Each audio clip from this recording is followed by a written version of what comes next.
दी economist ये एक बहुत ही मशहूर मैगज़ीन है और बहुत से लोग जो करंट अफेयर्स और वर्ल्ड पॉलिटिक्स में दिलचस्पी रखते हैं उनको इनके इसके बारे में पता होगा। अच्छा, इसको दिखाने का मकसद ये है कि इसके जो हर हफ्ते के वीकली एडिशन होते हैं, अगर हम उसके सारे एडिशंस देखें तो ये बहुत ही ज़बरदस्त होते हैं और इसके अंदर बहुत ही अच्छा आपको एक मैसेज मिलता है फॉर द फ्यूचर।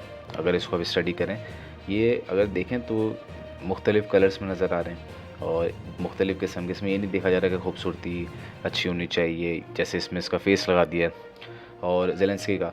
और इसके अंदर ये नहीं देखा जाता कि खूबसूरत बनाया जाए टाइटल, ये देखें ये सिंपल बना दिया गया है छतरी को। इसमें सिंपल एक मैसेज दिया जाता है फॉर द फ्यूचर और कभी कभार ये ऐसा मैसेज होता है जो अगले कई डेकेड्स तक काम आता है। यहाँ तक कि अगर हम बिटकॉइन के बारे में देखें तो क्रिप्टो के बारे में जो द इकोनॉमिस्ट है, इसने 97 या 98 में गालिबन एक एडिशन आया था, उसके अंदर ये प्रेडिक्ट किया था।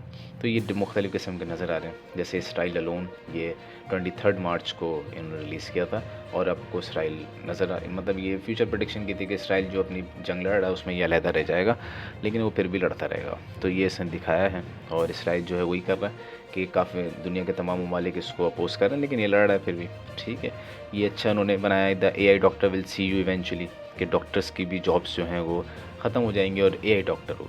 और ऐसा होने के चांसेस ज़्यादा हैं क्योंकि जो मेडिसिन्स डॉक्टर्स देते हैं वो सारी AI में फ़ीड कर दी जाएगी। AI को आप सिंपल अपने सिम्टम्स बताएंगे और AI आपको बता देगा मेडिसन। तो ये आपको नज़र आ रहा है। द नेक्स्ट हाउसिंग डिज़ास्टर, ये भी बहुत ज़बरदस्त है, लेकिन खैर अभी हम रिसेंट वाले पे डिस्कस करते हैं। रिसेंट देखें तो 28 सितंबर का, आज से 2 दिन पहले का, ये एक मैगज़ीन था जिसमें लिखा है क्रंच टाइम फॉर यूक्रेन, जो एक मैसेज दे रहा है कि यूक्रेन के ऊपर मज़ीद रशिया जो है अपने जो हमले हैं उसको तेज़ करेगा और रशिया इस तरफ मज़ीद बढ़ेगा यूक्रेन की तरफ, तो इनके लिए मसाइल बढ़ते जा रहे हैं। दूसरा, और ये जो तस्वीर लगाई गई है, तस्वीर की बहुत बड़ी इंपॉर्टेंस है, जिसमें नज़र आ रहा है कि ये एक, वैसे तो ये उनके जो ज़ेलेंस्की है यूक्रेन का, उसकी तस्वीर है, लेकिन इस तस्वीर से ये एक चीज़ वाज़ेह नज़र आ रही है कि जैसे ये अपनी टेंशन में, सोच में काफ़ी, जैसे इंसान जो होता है वो कम उम्र में ही बड़ा लगने लग जाता है। ये वो दिखाया जा रहा है, इसकी टेंशन, इसकी परेशानी, कि यूक्रेन जो है उसके लिए बहुत प्रॉब्लमेटिक सिचुएशन आने वाली है। चाइना's लुकिंग ग्लास इकॉनमी, ये बहुत ज़बरदस्त है अगर इसको आप स्टडी करें। दूसरा, बल्कि तीसरा अगर हम देखें, the breakthrough AI needs और हाउ अगली विल इट गेट, वगैरह वगैरह, ये सब चीज़ें आपको नज़र आ रही हैं। जैसे इसमें कैमला हैरिस के बारे में लिखा है और ये the new nuclear threats for the US, ये सब चीज़ें इसको देखा जा सकता है। इसका जो मकसद आज मेरा था वो इसके 3 टाइटल्स पे बात करना असल मकसद था, जिसमें से एक टाइटल है सबसे पहला जो 20 जुलाई 2024 का है, जिसमें लिखा है व्हेन मार्केट्स इग्नोर पॉलिटिक्स, कि पॉलिटिक्स के अंदर या पॉलिटिकल सिनेरियो पे जो भी काम हो रहा है उसको मार्केट्स इग्नोर कर देती हैं कभी कभार।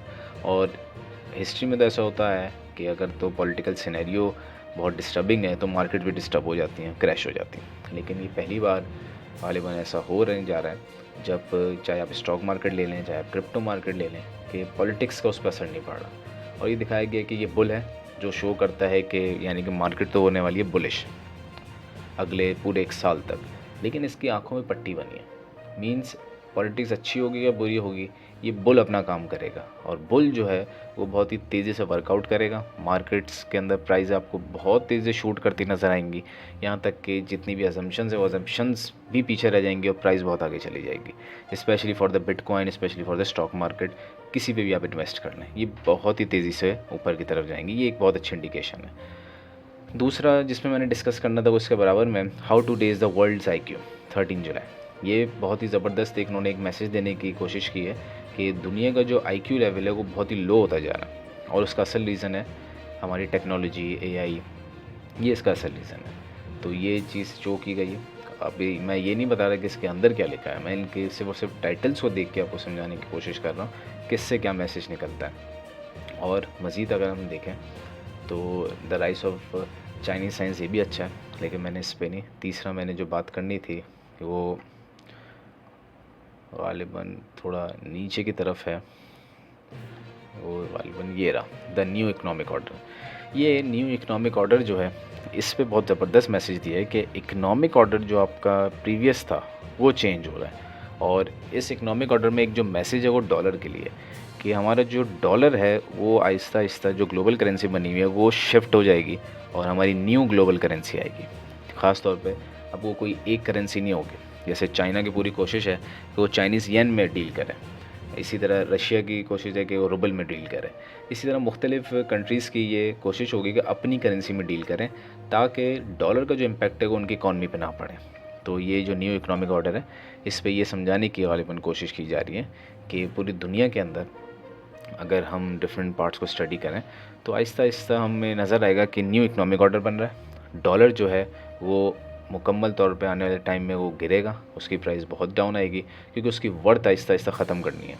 तो ये 3 कवर्स मुझे फ़िलहाल अच्छे लगे, लेकिन इसमें और भी मज़ीद कवर्स हैं जिसमें बहुत अच्छे मैसेज आपको मिल सकते हैं। तो इसको स्टडी करें तो इंशाल्लाह इससे बहुत अच्छी चीज़ें मिलेंगी।